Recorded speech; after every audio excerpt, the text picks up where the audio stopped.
안녕하세요. 오늘도 사연살롱을 찾아주셔서 감사합니다. 저는 올해 30살 결혼 문턱까지 갔다가 연애시장에 다시 복귀한 박하연이에요. 직업에 귀천이었고 사람 위에 사람 없고 사람 아래 사람 없다지만 꼭 그런 건 아닌 것 같아요. 요즘 세상엔 누가 그런 생각을 갖냐고 하실지 모르겠는데 주위를 보면 엘리트 의식을 가지고 사는 사람들이 의외로 있더라고요. 자기애가 강해 스스로를 사랑하는 건 오케이. 뭐라고 할 마음 없어요. 하지만 자신이 특별하다고 해서 일반 사람들과 다르다라고 생각하고 그걸 표현하며 깎아내리는 사람. 그러면서 스스로 희열을 느끼는 건지 묘한 만족감을 느끼는 건지 모르겠지만요. 슬프게도 그런 사람이 바로 제 전남친, 결혼 문턱까지 생각했던 사람이었어요. 저는 서울에서 마케팅 직장인으로 일하고 있는데요. 벌써 입사한 지 7년이 다 되어 가네요. 회사에서는 늘 열심히 일했고 성과도 나쁘지 않았어요. 상사들에게 하연 씨만큼 일 잘하는 사람이 어디 있어? 라는 말도 자주 들었죠. 덕분에 동기들보다 빠르게 승진도 했고 업무적으로는 제 삶에 큰 불만이 없었어요. 하지만 연애만큼은 그렇지 못했어요. 20대 내내 정말 많은 실패를 겪었거든요. 어떤 사람은 제가 너무 독립적이라고 했고 또 다른 사람은 제가 일에 집중하느라 그를 소홀히 한다고 했어요. 헤어질 때마다 나한테 맞는 사람은 없는 걸까 싶었죠. 몇 번의 연애 실패 후에는 결혼이란 단어가 점점 멀게만 느껴졌어요. 그러다 작년 가을 회사 워크숍에서 만났어요. 다른 회사였는데 저희 회사보다 규모가 작아 같은 날 워크숍 일정이 잡혔더라고요. 그러다 보니 지나가며 보게 되었고 우연인지 필연인지 초대한 강연자의 강연을 같이 듣고 조별 피드백 타임에서 같은 조가 되었고 그렇게 안면을 트게 되었네요. 첫눈에 반했다는 말을 할 정도로 잘생긴 건 아니었지만 흔남이라서 그런지 왠지 편안하게 느껴졌달까요? 그리고 이번만큼은 진짜인 것 같았어요. 그가 저에게 자연스레 스며들며 드디어 제게도 진짜 사랑이 찾아왔구나 싶었으니까요. 연락처를 주고받고 서로 안부를 물을 때 오랜만에 찾아온 설레임이 정말 좋았어요. 썸 탈 때 가장 행복하다는 말이 정말 맞구나 싶었죠. 그렇게 연락하다 퇴근 후 만나기로 했을 때 워크숍에서 보던 편안한 차림이 아닌 금융권에서 일하는 사람답게 단정한 옷차림으로 약속 장소 앞에 서 있는 모습을 봤을 때 심장이 쿵쾅거리기 시작하더라고요. 이 남자 이렇게 멀끔하게 생겼었나 싶었던 거예요. 자연스럽게 만남의 횟수가 늘어갈 때마다 그는 멀리서 한눈에 보였어요. 정장은 항상 깔끔하게 다림질되어 있었고 구두는 언제나 반들반들 윤이 났거든요. 금융권에서 일한다더니 자기 관리를 참 잘하는 사람이었고 말투도 차분하고 예의 발랐죠. 특히 제가 말할 때는 눈을 마주치면서 집중해서 들어주는 모습이 인상적이었어요. 명문대 출신에 대기업 금융부서 근무라는 스펙도 매력적으로 느껴졌고요. 데이트를 할 땐 늘 깔끔한 식당을 예약해두거나 미리 알아와서 식사 때문에 고민하는 시간들이 없었어요. 한 번은 갑작스럽게 만나게 되었고 제가 그냥 길거리 포장마차에서 떡볶이 먹을까? 라고 제안했더니 살짝 미간을 찌푸렸죠. 하연 씨 같은 사람은 좀 더 좋은 곳에서 식사해야지. 그러면서 급하게 예약하느라 원래 가고 싶던 곳은 아니지만 평이 좋으니 괜찮을 거라며 이탈리안 레스토랑으로 저를 데려갔어요. 그때는 그 말이 참 로맨틱하게 들리더라고요. 그의 매너 있는 행동은 그것뿐이 아니었어요. 식당에 들어갈 때는 항상 문을 열어주고 의자도 빼주고 계산도 먼저 하려고 했죠. 연애를 많이 해본 건 아니지만 이런 공주 대접은 처음이었어요. 물론 처음에는 제가 내겠다고 몇 번 강하게 말하기도 했었는데요. 정우 씨는 그럴 때마다 강경하게 말하더라고요. 남자가 데이트 비용을 내는 건 당연한 거야. 그리곤 절대 양보하지 않았죠. 솔직히 말하면 그런 부분이 좀 답답하기도 했지만 한편으론 든든하기도 했어요. 그만큼 날 아껴준다고 느꼈고 누가 봐도 완벽한 신사라고 할 만했으니까요. 지금 생각해보니 가끔 좀 이상하다 싶을 때가 있긴 있었어요. 크게 눈에 띄는 건 아닌데 알바생에게 퉁명스럽게 대하거나 길가에서 노점상 보면 눈을 피하는 모습이 어렴풋이 보이는 듯 했거든요. 그렇다고 예의에 어긋나거나 대놓고 그랬던 건 또 아니었죠. 한 번은 카페에서 주문한 커피가 늦게 나왔다고 알바생한테 웃으며 이렇게 말하더라고요. 출근할 때 시킨 게 아니라서 다행이에요. 그랬으면 지각했을 뻔했네요. 그런 말을 들었을 땐 좀 놀랐어요. 젠틀한 사람이 이런 농담도 하나 싶었거든요. 근데 지금 생각해보면 우회적으로 돌려가기 한 거였더라고요. 음료 늦게 나왔다고 말이에요. 소중한 자기 시간 빼앗았다. 뭐 그런 셈이죠. 그리고 강남역 근처를 걷다가 길가에 좌판을 펴놓은 할머니가 있었는데요. 저는 무엇을 파나 궁금해서 가까이 가려 했었는데 갑자기 신호등이 바뀌었다며 제 손을 잡고 빠르게 걷더라고요. 그땐 얼떨결에 따라가면서도 이 사람이 이렇게 서두를 때도 있었나 싶었어요. 그런데 되돌아보니 아마 그 할머니 곁에서 제가 무언가를 한다는 것 자체가 싫었던 거라는 걸 이젠 알겠네요. 그런 식으로 무언가 아닌 것 같으면서도 또 그 상황에서 그럴 수 있는 일들이라 그땐 제가 조금 예민한가 싶었어요. 누구나 단점은 있는 법이고 정우 씨의 좋은 점들이 그런 사소한 부분들을 충분히 덮어준다고 생각했거든요. 게다가 금융권에서 일하다 보니 뭐든 깔끔하고 정돈된 것을 좋아하는 성격이 된 거라고 이해했어요. 아니면 어쩌면 그냥 그날 기분이 안 좋았던 걸지도 모른다고 생각했던 날도 있었고요. 그런데 어느 날 퇴근 후 전화통화를 하고 있었어요. 엄마와 전화통화를 했었는데 엄마는 식당 일을 하고 계셨죠. 그날 엄마가 식당에 진상 손님이 와서 하던 일을 못하고 케어하느라 진땀을 뺐던 하소연을 하셨어요. 원래 그러시는 분이 아니었는데 유독 힘이 드니 그냥 어딘가에 털어놓고 싶었다며 이제껏 저도 못 봤던 모습을 보여주셨죠. 그 전화를 끊고 나니 마음이 짠했어요. 부모가 나이 드는 걸 느끼는 순간 자식들의 마음 역시 결코 가벼울 수 없다는 걸 알게 된 날이었으니까요. 그만큼 내가 성장했다는 걸 느끼기도 했지만 반대로 약해진 부모의 모습까지 오버랩되며 묘한 기분. 누군가에게 저도 위로받고 싶어지더라고요. 그래서 정우 씨를 만나자마자 이야기를 했죠. 엄마가 오늘 힘드셨나 봐. 평생 그런 이야기 안 하셨는데 오늘 진상 손님 때문에 원래 하려던 일도 못하고 시달리셨다고. 항상 강인한 엄마였는데 나이를 드시긴 드셨나 봐. 내가 더 잘해드려야겠어. 그렇게 말이 끝났지만 정우 씨는 저에게 아무 말도 하지 않더군요. 따스한 눈빛으로 공감을 보여주는 것도 아니고 묘한 침묵이 잠시 흘렀죠. 그렇게 짧은 몇 초의 시간이 지났을 무렵 정우 씨가 조심스럽게 묻더라고요. 아, 어머님이 식당 하셔? 그 질문에 저는 별 생각 없이 대답했어요. 20년 넘게 하셨어. 고깃집이야. 그 말을 듣고는 아, 그래? 대단하시네. 라고 말했지만 목소리에서 뭔가 다른 기운이 느껴졌어요. 예전 같은 따뜻함이 없었달까요? 무엇보다 엄마가 약해지신 것 같아 마음이 짠하다는데 아무런 말도 덧붙이지 않더라고요.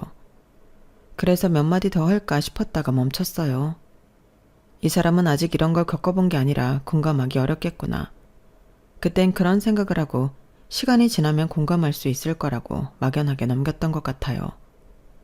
그렇게 데이트는 평소처럼 이어졌고 주말에 여행 계획을 세우며 잘 마무리했죠. 저와 정우 씨가 만난 지 2달쯤 지났을 때였어요. 제 대학 친구들과 함께하는 모임이 있었는데 정우 씨도 같이 가자고 했어요. 친구들에게 새 남자친구를 소개하고 싶기도 했고 정우 씨도 제 친구들을 만나보고 싶다고 했거든요. 물론 친구들은 새로운 남자친구 소식을 듣자마자 소개시켜달라고 성화였기에 내심 뿌듯함, 설레임, 여러 가지 마음이 교차하고 있었죠. 내 친구들 다 착해. 긴장 안 해도 돼. 제가 그렇게 말하자 정우 씨는 웃으며 대답했어요. 괜찮아. 내 직업이 사람들 만나는 거잖아. 사람 만나는 건 내가 좀 자신 있어. 그리고 하연 씨 친구들이면 당연히 착하겠지. 뭘 그런 걸 다 걱정하고 그래. 친구들을 만나기로 한 날 우리는 강남에 있는 이자카야에 갔어요. 정우 씨가 추천한 곳이었죠. 제 친구들은 이미 와서 자리를 잡고 있었어요. 5명의 친구들이 모였는데 중학교 때부터 친하게 지낸 친구들이라 서로 허물 없이 지내는 사이예요. 얘들아, 이쪽은 정우씨. 내가 말했던 그 사람이야. 친구들이 반갑게 인사를 건넸고 정우씨도 여유있게 대답했어요. 처음 만난 자리라 조금 어색할 줄 알았는데 정우씨가 대화를 이끌어가는 모습이 참 든든하고 멋져 보이더라고요. 자연스럽게 친구들에게 질문도 하고 가끔은 재밌는 농담도 해서 분위기가 금세 풀어졌거든요. 친구들도 제 남자친구 모습에 괜찮다는 눈짓을 주며 이번엔 친구를 제대로 만났다는 톡을 그 사이 보내는 친구도 있었네요. 한참 이야기가 오가던 중에 친구들이 서로의 근황을 물었어요. 민지는 외국계 회사에 다니고 있었고 수연이는 대학원에서 연구를 하고 있었죠. 효진이는 작은 디자인 회사를 차려서 응원하고 있었고요. 그리고 지은이는 나 요즘에 부모님 카페 일 도와드리고 있어. 때마침 이직하려고 고민하던 차였는데 아버지가 좀 편찮으셔서 겸사겸사. 지은이가 그렇게 말했을 때 정우 씨가 고개를 끄덕이며 말하더라고요. 요즘 자영업도 쉽지 않다던데 부모님 고생 많으시겠네요. 말투는 부드러웠지만 저는 순간 멈칫했어요. 제가 예민할 수 있는데 그 사람 평소 말투와 미묘한 차이가 났거든요. 왠지 평가하는 듯한 뉘앙스가 느껴졌어요. 마치 자영업이란 게 어쩔 수 없이 하는 일이라는 투였달까요? 지은이는 자영업이 쉽지 않다는 건 대한민국 사람이 다 아는 사실이지만 실제 겪어보니 더하다며 아무렇지 않게 받아넘겼지만 제 마음은 묘하게 불편했어요. 이야기는 계속 이어졌고 제 차례가 되자 정우 씨가 먼저 나서서 말했죠. 하연 씨는 마케팅팀에서 일하는데 정말 일 잘해요. 이번에 큰 프로젝트도 맡았다는데 그만큼 능력 되니까 단독으로 큰 프로젝트도 맡기는 게 아니겠어요? 그치 하연 씨? 그 말에 친구들이 관심을 보이자 조금 당황스럽더라고요. 왠지 잘난 척하는 것 같기도 하고 바쁘다, 이번 일 잘 되면 인정받아 승진할 수 있을 것 같다. 뭐 이런 이야기는 친구들 사이에 할 수 있다는 건 저도 알아요. 하지만 뭐랄까, 지은이를 평가하는 투로 말하자마자 반대로 저를 높이 평가하는 듯 말하는 것 같았기 때문이에요. 친구들과 만나는 자리라 혹시 실수할까봐 아니면 친구들이 제 남자친구를 별로라고 보는 건 아닐지 걱정되는 마음에 좀 예민한 거겠지라고 생각했어요. 다른 친구들 모두 정우 씨의 말에 크게 불편함을 느끼거나 눈치 주는 일 없이 이야기는 계속 재밌게 이어졌으니까요. 저는 간략하게 요즘 하는 일에 대해 설명했어요. 그러다 자연스럽게 가족 이야기가 나왔고 친구들이 제 부모님 안부를 물었죠. 엄마? 여전히 식당 하시지. 너희도 알잖아. 워낙 벌려놓은 게 있으니까. 그래도 나이를 드시긴 드셨나 봐. 지난번엔 하소연 하시더라고. 아버지는 뭐 그대로야. 제가 대답하자 정우 씨가 또다시 끼어들었어요. 그러고 보니 하연 씨 어머님도 고깃집 하시느라 많이 힘드시긴 할 것 같네. 요즘 자영업이 여러모로 어렵다잖아. 나이가 드실수록 더 그렇겠지. 그래도 그런 부모님 밑에서 자라서 그런지 하연 씨 참 멋져. 말은 칭찬 같았지만 왠지 엄마를 평가하는 말투가 느껴졌어요.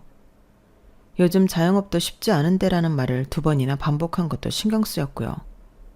다른 친구들은 아무렇지 않게 넘어갔지만 저만 묘하게 마음이 불편했어요. 모임이 끝나고 집으로 돌아가는 길에 정우 씨가 묻더군요. 혹시 나 오늘 실수한 거 없어? 내가 너무 말을 많이 했나 싶기도 해서. 친구들 성격이 다 좋아서 나도 모르게 편하게 대한 건 아니지 싶어. 진짜 자기 친구들 다 괜찮더라. 특히 민지 씨랑 수연 씨는 대화가 잘 통했어. 다들 좋아했어. 근데 내가 좀 예민한 걸 수 있는데 우리 엄마도 그렇고 지연이네 부모님 얘기할 때도 그렇고 뭔가 평가하는 것 같아서 좀 그랬어. 제가 솔직하게 말하자 정우 씨는 놀란 표정을 지었어요. 응? 그런 의도 전혀 없었는데 내가 뭘 평가했다고 해. 오히려 열심히 사시는 걸 칭찬하려고 한 거였지. 요즘 경기도 안 좋고 자영업자들 힘들다는 뉴스도 많이 나오잖아. 그래서 걱정되는 마음에 그랬던 건데 내가 무슨 단어나 이상하게 말했어? 그런 적 없는데. 이상하다. 정우 씨의 해명을 들으니 제가 너무 예민하게 굴었나 싶었어요. 어쩌면 제가 엄마의 직업에 대해 스스로 컴플렉스가 있어서 그런 건지도 모르겠다는 생각까지 들었죠. 평소와 묘하게 다른 말투가 거슬리긴 했지만 표면상으로 보면 정우 씨 말대로 특별하게 말했거나 다른 단어를 선택한 것도 아니니까요. 듣고 보니 그런 것 같기도 하네. 미안해. 내가 좀 예민했나 봐. 친구들하고 만나는 자리라 혹시 자기 밉보일까 싶어서. 아니야. 네 마음 충분히 이해해. 앞으로는 더 조심할게. 그렇게 그날 일은 넘어갔지만 이상하게 묘한 기분은 쉽게 가시지 않았어요. 그 일이 있고 2주쯤 지났을 때였죠. 주말 데이트를 위해 정우 씨와 만나기로 했고 점심을 먹은 뒤 한강공원을 산책하기로 했어요. 날씨가 좋아서 산책하기 딱 좋은 날이었거든요. 우리는 한강변을 걷다가 배가 출출해져서 간식을 사 먹기로 했어요.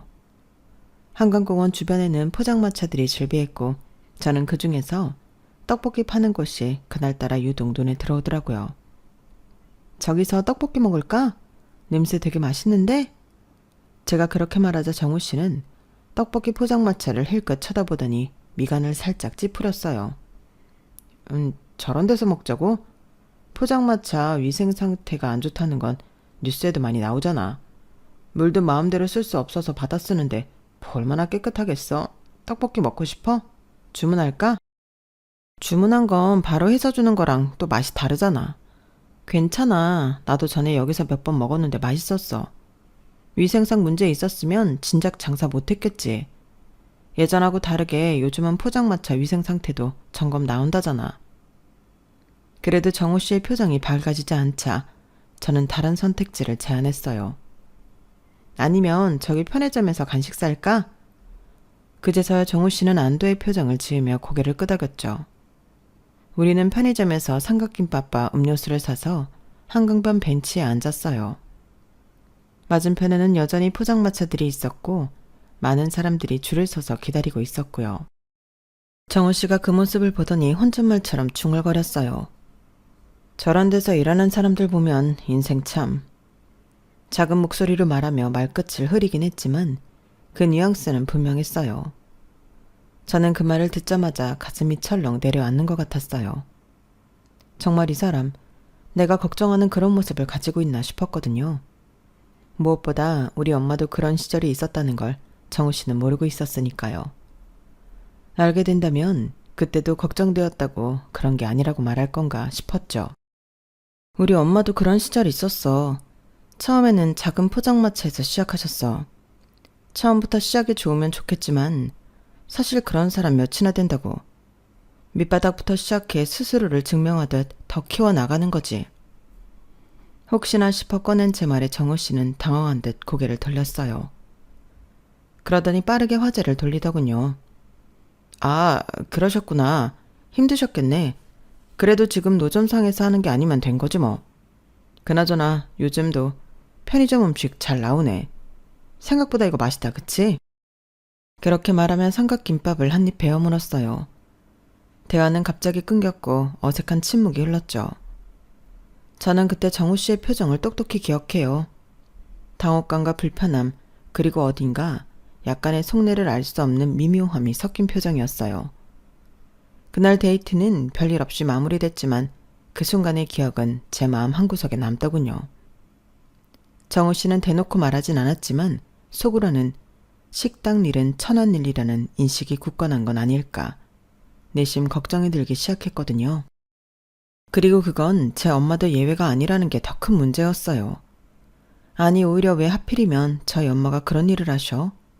라고 대놓고 말하지 않았지만 왠지 모르게 우회적으로 그렇게 말하는 건 아닐지 저 스스로 위축되기도 했네요. 하지만 저는 또다시 스스로를 달랬어요.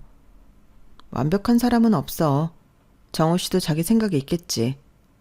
그리고 아직 엄마를 만나본 것도 아니잖아. 섣부르게 판단하지 말자고 말이에요. 미묘한 알 수 없는 그 선을 넘나드는 그 점 외에는 정말 좋은 사람이었으니까요. 따뜻하고 배려심 많고 제가 힘들 때 항상 옆에 있어주는 사람이었어요. 명확하게 드러나지 않는 단점 아닌 단점 때문에 그의 모든 걸 부정할 수는 없다고 생각했죠. 그래서 저는 그냥 넘어가기로 했어요. 아마 시간이 지나면 정우 씨도 그런 인식이 바뀔 거라고 생각했던 탓도 이유라면 이유일 거예요. 사람 마음이라는 게 좋은 게 95%, 안 좋아 보이는 게 5%라고 생각하면 어떻게든 덮으려 한다는 걸 그때 알았네요. 문제는 다 지나고 보니 그 5%의 단점이 95%의 장점을 마이너스로 만들고도 남는다는 걸 알았지만요. 이래서 사람은 많이 만나보라고 하나 봐요. 여하튼 그로부터 몇 주 후 저는 오랜만에 대학 동기인 진우를 만났어요. 진우는 제가 대학 시절부터 친하게 지낸 친구로 졸업 후에도 종종 만나는 사이였죠. 원래는 IT 회사에서 일했는데 최근에 회사를 그만두고 다른 일을 하고 있다고 했어요. 그날 저는 퇴근 후 정우 씨와 만나기로 했는데 약속 시간보다 일찍 도착한 상태였죠. 마침 그때 진우가 연락이 왔는데 근처에서 배달 일을 하고 있다면서 잠깐 만나자고 하더라고요. 저는 반가운 마음에 바로 만나기로 했고요. 하연아, 오랜만이다. 잘 지냈어? 진우가 배달 오토바이를 세우고 헬멧을 벗으며 인사했어요. 진우는 언제나처럼 밝은 표정이었고 오토바이 뒤에는 배달 음식이 가득했죠. 진우야, 오랜만이다. 너 지금 배달 일해? 요즘에 배달앱에서 일하고 있어. 회사 그만두고 잠시 여유 좀 찾으려고. 내년에 창업할 준비도 하고 있거든. 근데 생각보다 괜찮더라고. 운동도 되고 시간도 자유롭고. 진우의 설명을 듣고 있는데 약속 시간이 다가와 정우 씨가 도착했어요. 저는 반갑게 두 사람을 소개했죠. 정우 씨, 이쪽은 내 대학 동기인 진우. 진우야, 이쪽은 내 남자친구 정우 씨야. 두 사람은 가볍게 인사를 나눴고 진우는 자기가 가져온 음식 중 하나를 내밀었어요. 야, 이거 너 좋아하는 떡볶이. 내가 배달하던 건데 주문 취소가 돼서 가져왔어. 같이 먹어. 와, 고마워. 딱 배고팠는데. 저는 기쁘게 떡볶이를 받았지만 정우 씨의 표정이 약간 굳는 것을 느꼈어요. 하지만 짧았고 이내 아무 일 없던 듯 앉을 자리를 탐색하고 있었기에 크게 신경 쓰지 않고 같이 근처 벤치에 앉아 잠시 이야기를 나눴죠. 진우가 배달 경험담을 재미있게 이야기했고 저는 웃으며 듣고 있었어요. 그때 정우 씨가 갑자기 진우에게 물었죠. 오토바이 타는 거 위험한데 언제까지 일하실 거예요? IT 쪽에 계셨다고 들었는데 불경기라고 해도 그쪽은 일자리 꽤 있지 않아요? 그 말에 저는 깜짝 놀라 정우 씨를 쳐다봤어요. 진우 역시 잠시 당황하는 것 같았지만 이내 웃으며 대답했죠. 아, 일시적인 거예요. 내년에 창업을 준비하는데 매일 앉아서 기획만 했더니 답답해서 머리도 좀 식힐 겸 용돈벌이도 할 겸. 그래도 생각보다 괜찮아요. 걱정해 주시는 마음 감사합니다. 정우 씨는 고개를 끄덕이긴 했지만 표정에서 의구심이 느껴졌어요. 그리고 진우가 다음 배달을 위해 자리를 뜨기 전 정우 씨가 또 한마디 덧붙였죠. 나중에 창업하실 때 조언 필요하시면 연락하세요. 제가 금융 쪽에서 일하니까 도움 드릴 수 있을 거예요. 언뜻 보면 친절한 제안이었지만 그 말투에서 저는 왠지 정우 씨의 특권의식, 우월의식이 느껴지는 것 같았어요. 내가 당신보다 높은 위치에 있으니 도움을 줄 수 있다는 뉘앙스가 느껴졌던 거죠. 제 생각과 다르게 진우는 아무렇지 않게 고맙다고 말하며 자리를 떠났고요. 진우가 떠나자마자 정우 씨가 저에게 말했어요. 저 친구 왜 그런 일 해? IT 회사 다닌다며? 그만두고 창업 준비 중이래. 잠시 하는 거라고 했잖아. 아무리 그래도 IT 단기 알바 자리도 많은데 알바를 할 거면 같은 계통의 것을 해야 이력서에 적을 거라도 있지. 하연 씨, 저런 친구들이랑 어울리면 괜히 수준 떨어질 수 있으니 조심해. 그 말을 듣는 순간 제 귀를 의심했어요. 정우 씨가 그런 말을 할 거라고는 상상도 못했거든요. 게다가 진우는 대학 때부터 제 소중한 친구였고요. 무슨 소리야? 수준이 떨어진다니. 나랑 같은 대학 나왔어. 물론 내가 서울대를 나온 건 아니지만 수준이 떨어질 정도로 말을 하찮은 대학도 아니라는 거 정우 씨도 알잖아.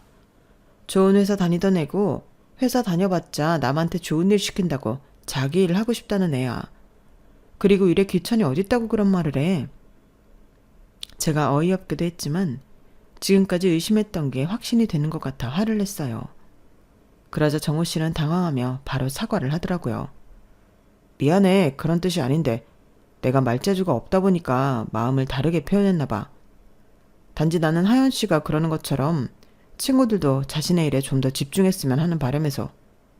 그렇지 않은 친구랑 다니다 보면 사람이니까 마음이 해이해지고 다른 생각을 할 수 있는 거니까. 그러니까 나는 지금 하연 씨 모습이 좋아서 그런 모습을 잃지 말았으면 좋겠다는 마음에서 한다는 소리가 직설적으로 나가면서 오해가 되었나 봐. 내 마음은 그게 아니었어. 미안해. 그렇게 사과하는 정우 씨를 보니 제 마음도 누그러졌어요. 어쩌면 정말로 제 성장과 친구를 걱정하는 사회 선배로서의 마음에서 한 말일지도 모르겠다는 생각이 들었죠. 하지만 그날 이후로 저는 정우 씨에게 다른 친구들을 소개시키는 것을 꺼리게 됐어요. 정우 씨는 아마도 스스로도 모르게 사람들을 계층으로 구분하고 있었던 것 같아요. 그리고 그 기준으로 저의 인간관계까지 평가하고 있었고요.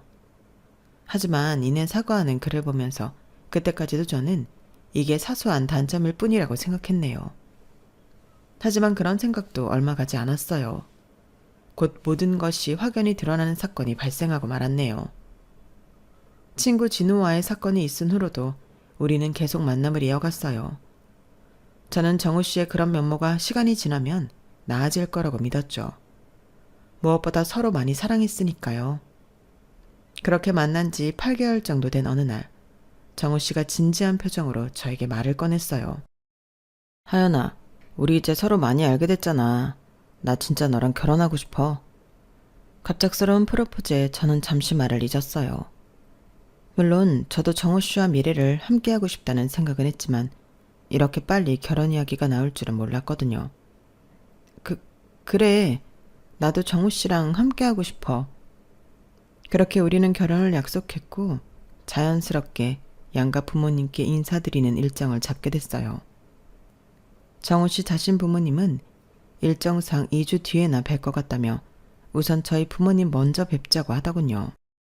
우리 부모님이 다음 주에 미국으로 출장 가셔. 아버지가 대학 교수신데 1년 동안 연구 교환 프로그램으로 가시게 될 것 같아. 사전 답사 다녀오신다고 하셨거든. 어머니도 같이 가시고. 그래서 일단 자기 부모님께 먼저 인사드리는 게 좋을 것 같아. 그래, 그럼 이번 주말에 우리 엄마 만나러 가자. 엄마한테 미리 말해놓을게. 드디어 장인어른 될 분을 뵙는구나. 어머님은 어떤 분이야?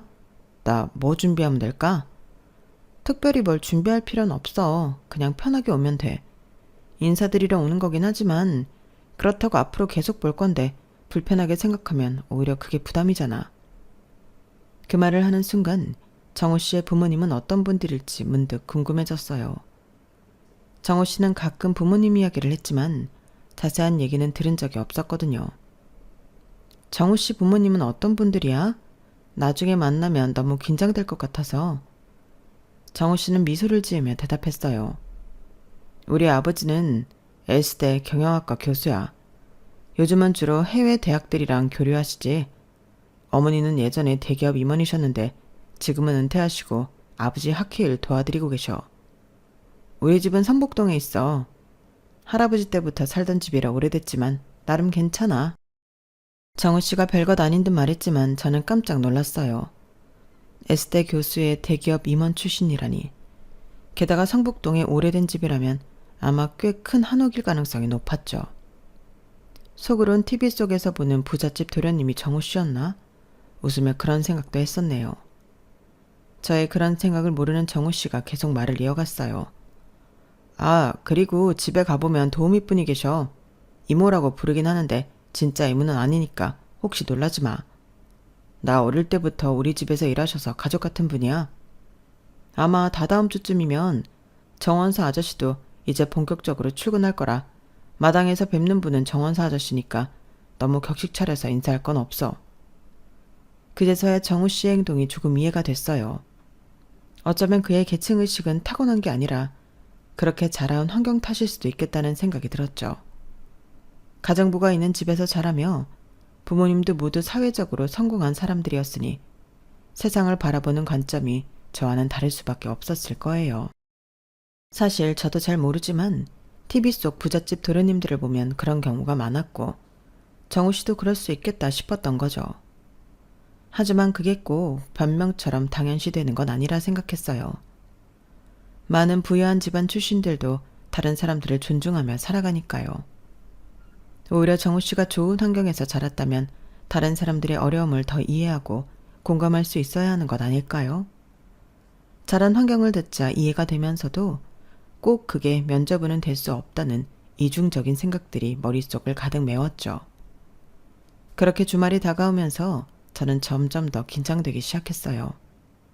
엄마에게는 정우 씨에 대해 좋은 점만 이야기했고 계층의식 같은 부분은 미리 언급하지 않았어요. 제가 예민할 수도 있고 막상 어른들을 만나면 또 안 그럴 수도 있다는 생각이 들었으니까요. 저는 그저 두 사람이 만나서 서로 좋은 인상을 갖게 되기를 바랄 뿐이었죠. 드디어 주말이 찾아왔고 정우 씨에게 제 부모님을 소개할 날이 되었어요.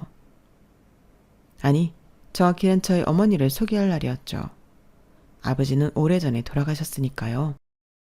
정우 씨는 제게 편하게 입고 오라고 했지만 막상 약속 장소에 나타났을 때는 세미정장 차림이었어요. 셔츠는 주름 하나 없이 다림질되어 있었고 구두는 반들반들 윤이 나고 있었죠. 평소보다 훨씬 격식을 차린 모습이었죠. 와, 정장까지는 아니지만 굉장히 멋있게 차려입었네? 제가 칭찬하자 정우 씨는 쑥스러운 듯 미소를 지었어요. 솔직히 정장으로 오고 싶었어. 첫 인사드리는 자리니까. 근데 너무 과하면 부담스러울까봐 이 정도로 타협했지. 그가 넥타이를 만지작거리며 자랑스럽게 말했어요. 그래도 잘 보이고 싶어서. 그 말을 듣자 제 마음이 살짝 녹아내렸어요. 어쩌면 제가 정우 씨를 너무 색안경 끼고 보는 건 아닐까. 그저 첫 인사에 긴장한 평범한 청년일 뿐인데 제가 지나치게 예민하게 구는 것은 아닐까 하는 생각이 들었죠. 택시를 타고 가면서 저는 정우 씨의 긴장을 풀어주려 노력했어요. 너무 긴장하지 마. 우리 엄마는 식당을 20년 넘게 하시면서 온갖 사람들을 다 만나봤거든. 산전수전 다 겪으셨다고 해야 할까? 그래서 사람을 참 편하게 대해주시는 스타일이야. 정우 씨는 제 말에 고개를 끄덕였지만 순간 미간이 살짝 찌푸려지는 것을 놓치지 않았어요. 뭔가 마음에 들지 않은 건가? 싶었지만 금세 표정을 밝게 바꾸더군요. 알았어. 그래도 처음 뵙는 거라 떨리네. 괜찮아. 긴장할 거 하나 없어. 그냥 맛있게 먹고 오면 돼. 엄마가 식당 하시는 분이라 음식 맛나게 먹는 사람을 제일 좋아하시거든. 아, 그렇겠구나. 정우 씨가 희미하게 대답했어요. 그의 표정이 잠시 굳어진 것 같았지만 제가 말을 이어가자 곧 평온한 표정으로 돌아왔죠. 좋은 음식 취향이 있으시나? 특별히 좋아하시는 요리가 있으신가? 그런 건 없어. 그냥 진심으로 맛있게 먹는 모습을 보시는 걸 좋아하셔. 식당 하는 사람들이 다 그렇잖아. 자기 음식 맛있게 먹어주면 그게 최고의 칭찬이니까. 정우 씨가 고개를 끄덕이긴 했지만 왠지 말을 아끼는 것 같았어요. 아마도 첫 상견례에 대한 부담감 때문에 좀 조용해진 건가 싶었죠. 드디어 엄마의 식당 앞에 택시가 멈춰섰고 우리는 차에서 내렸어요. 저기야, 저 가게가 우리 엄마 식당이야. 제가 손으로 가리키는데 마침 식당 뒤쪽 주방문이 열리면서 엄마가 모습을 드러냈어요. 엄마는 흰 앞치마를 두르고 머리카락이 떨어지지 않도록 위생모를 꼭 눌러쓰고 계셨어요. 손에는 두꺼운 고무장갑을 끼고 발에는 미끄럼 방지 고무 장화를 신은 채 커다란 음식물 쓰레기통을 끌고 나오시는 중이었죠. 아마 점심시간이 끝난 뒤라 주방을 정리하면서 쌓인 음식물 쓰레기를 버리려고 나오신 것 같았어요. 엄마다. 저는 자연스레 엄마를 보자 반갑게 소리치며 손을 흔들었죠. 정우 씨는 두리번거리며 어디? 하고 물었고 인사드릴 준비를 하는 듯 했어요. 저기 주방 뒤쪽에서 쓰레기통 끌고 나오시는 분. 제가 가리키자 정우 씨 표정이 순식간에 굳어졌어요. 그의 얼굴에서 혈색이 빠져나가는 게 눈에 띄게 보일 정도였죠. 저분? 저분이 어머니시라고? 빨리 가서 도와드리자. 제가 서둘러 발걸음을 옮기려는데 정우 씨가 갑자기 제 팔을 잡았어요. 그의 소나기가 생각보다 강하게 제 팔을 붙잡고 있었죠. 잠깐. 제가 놀라서 걸음을 멈추고 정호 씨를 쳐다봤어요. 왜? 아무래도 안 되겠다. 도저히 못하겠어. 그게 무슨 소리야? 정호 씨는 잠시 머뭇거리다가 입을 열었어요. 그의 목소리는 낮고 단호했죠. 식당이라면 뻔하잖아. 뭐라고? 저는 제 귀를 의심했어요. 정호 씨의 시선은 쓰레기통을 끌고 가는 엄마에게 고정되어 있었는데 이내 그의 눈빛이 차갑게 변하더군요. 내가 아는 사람 맞나 싶을 정도였죠. 그래도 난 기대하고 온 건데 식당 일이라고 해도 카운터도 있을 수 있고 많잖아. 그런데 식당 일에서도 저렇게 허드렛 일 하시면 정우 씨가 미간을 찌푸리며 나머지 말도 이어가더군요. 니네 집 수준도 뻔한 거지. 순간 제 머릿속이 하얘졌어요. 이 사람이 지금 제 앞에서 제 엄마를 보면서 이런 말을 하고 있다니 믿기지 않았죠.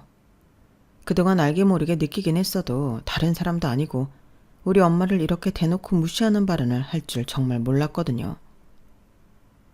아무리 개천에서 욕난다고 하지만 살아온 환경은 무시 못하니까. 정우 씨는 계속해서 말을 이어갔어요. 그의 목소리에는 이제 어떤 망설임도 없었죠. 오히려 차갑고 담담하게 현실을 직시하는 듯한 어조였어요. 그래도 난 어떻게든 너 하나만 보고 가려고 했는데 아무래도 안 되겠다. 이렇게 내 눈앞에서 본 이상 더 이상은 힘들겠어. 저는 충격과 분노로 온 몸이 떨렸어요. 목구멍까지 올라온 말들이 있었지만 너무 화가 나서 오히려 아무 말도 나오지 않더라고요. 이 사람 대체 무슨 생각으로 이런 말을 서슴없이 쥐거리는 걸까? 슬슬 분노가 차오르기 시작했죠. 정우 씨는 제 눈을 똑바로 쳐다보며 단호하게 말했어요. 우리 파혼하자. 말을 마치자마자 정우 씨는 뒤돌아서 도로변으로 걸어가더라고요. 그리고는 지나가던 택시를 잡아타더니 순식간에 사라져버렸어요. 저는 그 자리에 그대로 서서 멍하니 그의 뒷모습을 바라볼 뿐이었죠. 마치 영화의 한 장면처럼 비현실적인 상황이었어요. 어처구니가 없더라고요. 화도 나고 당황스럽기도 하고 수치심도 느껴졌어요. 무엇보다 대꾸 한마디 못한 것이 정말 억울했죠.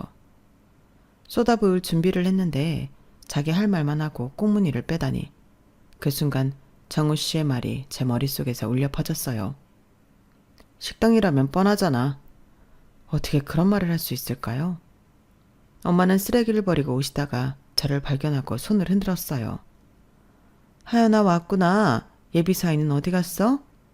저는 뭐라고 대답해야 할지 몰라 그저 억지미소만 지었네요. 엄마에게 당장 정우 씨가 한 말을 전할 수는 없었거든요.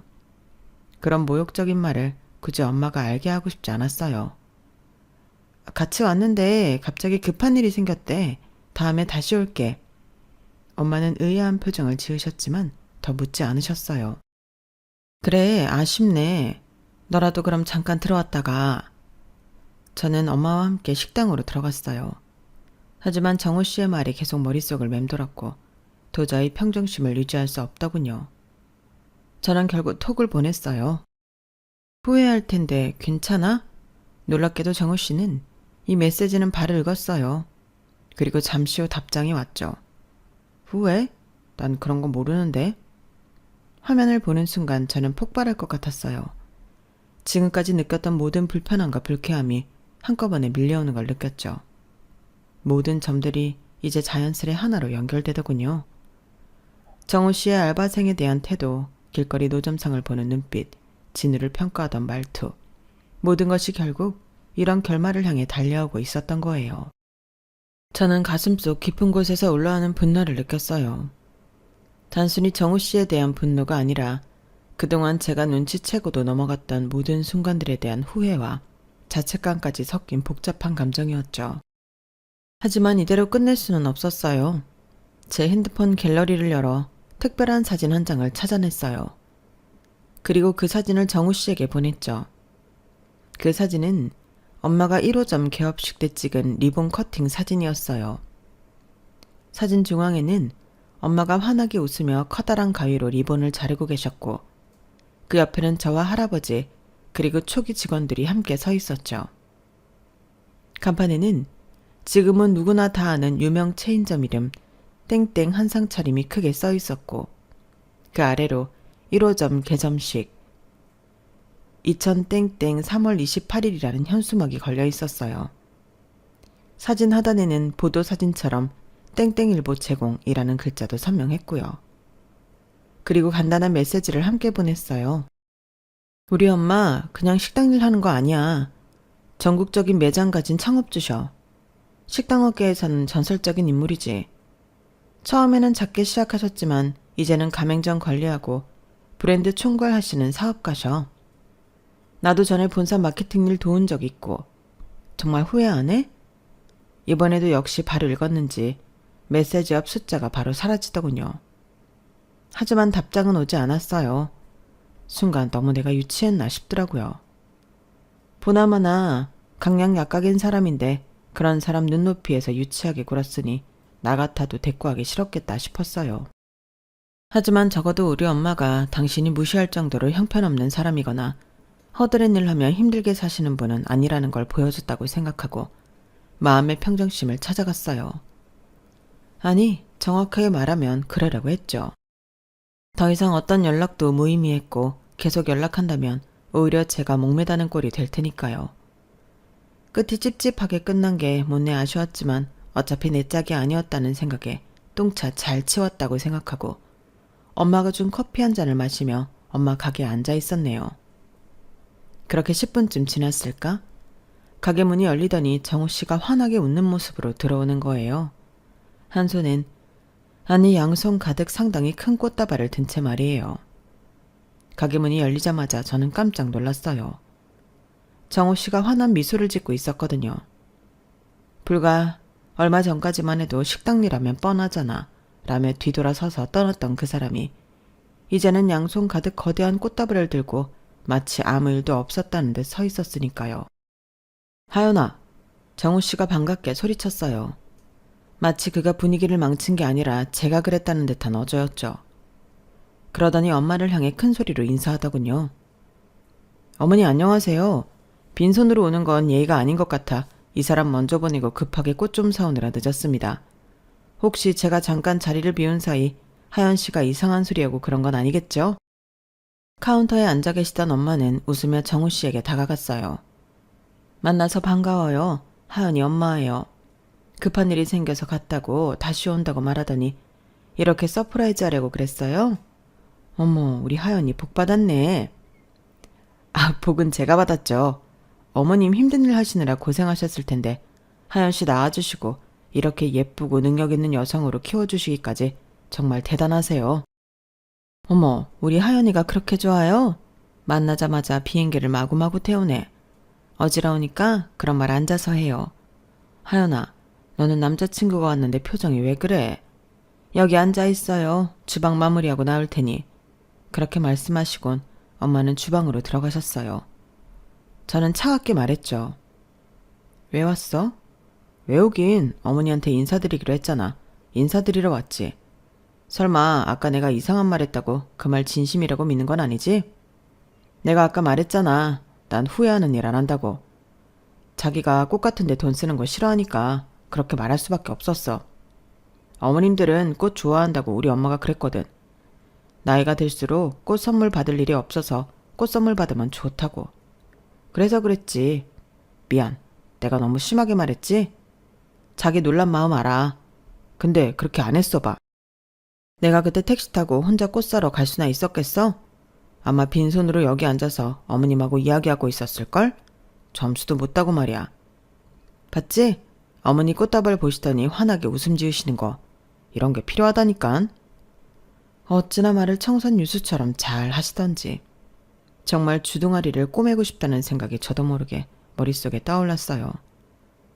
제가 평소에 이 사람처럼 정호 씨를 하대하는 생각을 단 1%만 했어도 생각보다 손이 먼저 나가서 주둥이를 때리는 건데 아쉽다는 생각이 들 정도였죠. 그 입 다물어. 왜? 아직 화 안 풀린 거야? 그래도 어머님한테 별말 안 한 거 보면 자기도 내가 한 말 거짓말이라는 거 안 거잖아. 역시 우리는 잘 통해. 그나저나 어머님 주방에 정리하실 게 많으신가? 오래 걸리시네. 안 되겠다. 내가 들어가서 도와드려야겠다. 그러더니 주방으로 자리를 옮기더라고요. 그 모습을 찬찬히 보고 있었어요. 그래, 너라는 인간의 밑바닥 끝을 보자는 심산이었죠. 주방으로 들어간 그놈 덕분인지 때문인지 모르지만 엄마가 이내 등 떠밀려 나오셨어요. 물론 주방에 계시던 다른 일 하시는 분들까지요. 물 청소하는 건 자신 있으니 자기가 하겠다며 주방 장화나 앞치마 같은 것도 하지 않은 채 쩔쩔매는 그의 모습을 보고 있자니 헛웃음이 나오더라고요. 아유, 우리 하연이 남자 잘 골랐네. 이렇게 잘 보이고 싶을 정도면 환장하게 좋은갑다.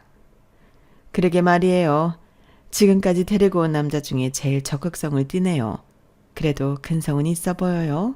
그쵸? 일하시는 분이 우스갯소리로 말하자 엄마는 듣기 좋았는지 아니면 정말 그놈을 좋게 보셨는지 칭찬을 하시더라고요. 주방에서 나와 앉으신 엄마와 주방 직원분들은 한동안 정우 씨의 행동을 지켜보더니 킥킥거리며 웃으셨어요.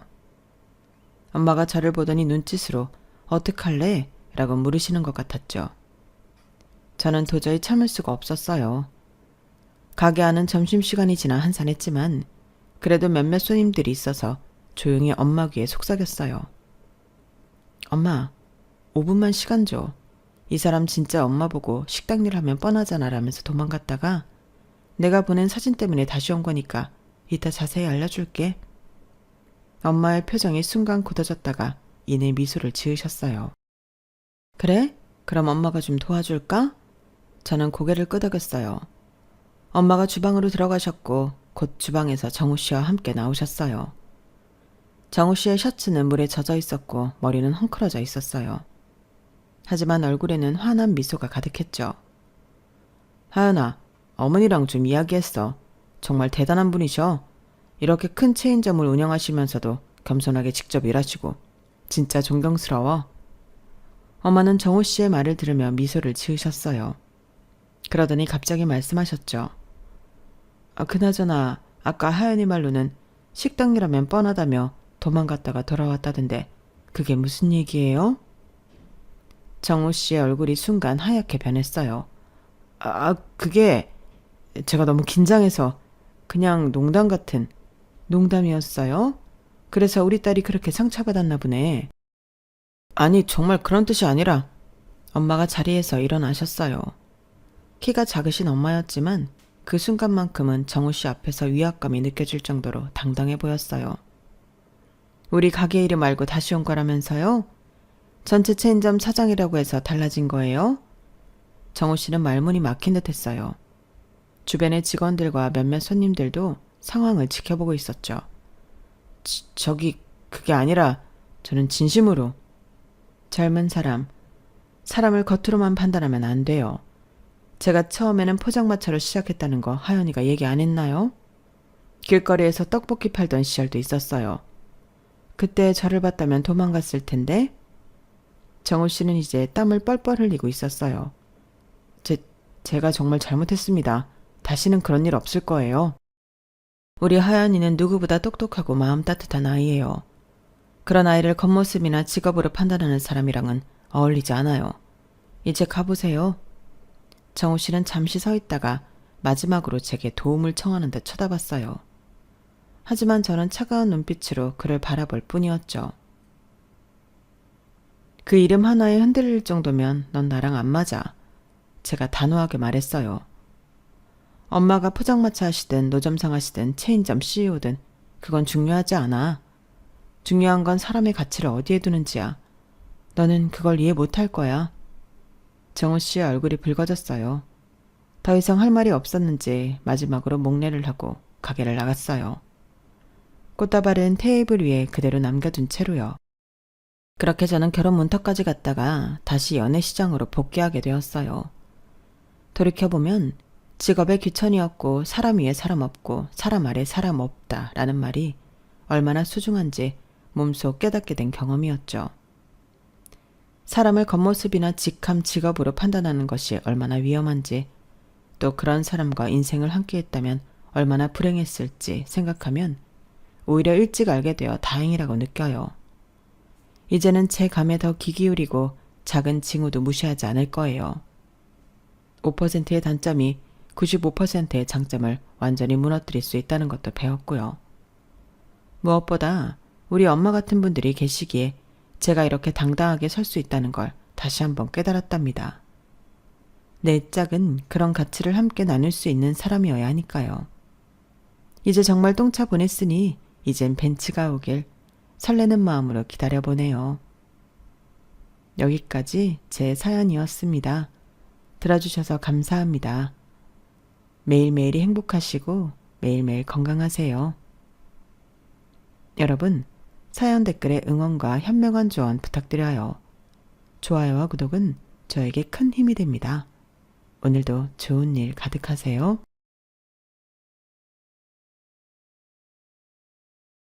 안녕하세요. 오늘도 사연 살롱을 찾아주셔서 감사합니다. 요즘 이것저것 생각이 많은 30대 후반의 평범한 워킹맘이에요. 제가 생각이 많은 이유는 저를 둘러싸고 하도 속 시끄러운 일들이 많았어서 답답한 마음에 이렇게 사연을 남겨보려고 해요. 어렵게 쓰는 사연이니 잘 들어주세요. 저는 지금 아이 아빠와 만나기 전 아주 오래 만난 남자친구가 있었어요. 그 사람과는 20대 초반부터 사귀기 시작해서 8년 동안 함께 했어요. 저는 물론이고 제 주변 사람들 또한 자연스럽게 저희가 결혼하고 잘 살 거라고 입을 모아 말했었죠.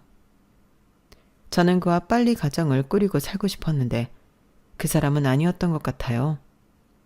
본인의 일, 미래, 커리어가 더 중요했고 8년이라는 긴 연애 시간 동안 제게 결혼이라는 확답을 준 적이 없었어요. 저 혼자만 결혼에 매달리고 있는 현실이 비참했어요. 결국 너무너무 어려운 일이었지만 8년 동안 만난 그와 저는 이별할 수밖에 없었어요. 그와 헤어지고 저는 많이 무너졌고 한참을 방황했어요. 눈을 뜨면서부터 감을 때까지 술만 찾았죠.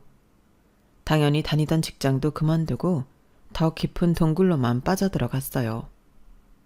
1년을 넘게 제정신을 차리지 못했던 저는 다시 마음을 다잡고 새로 시작하기로 했어요.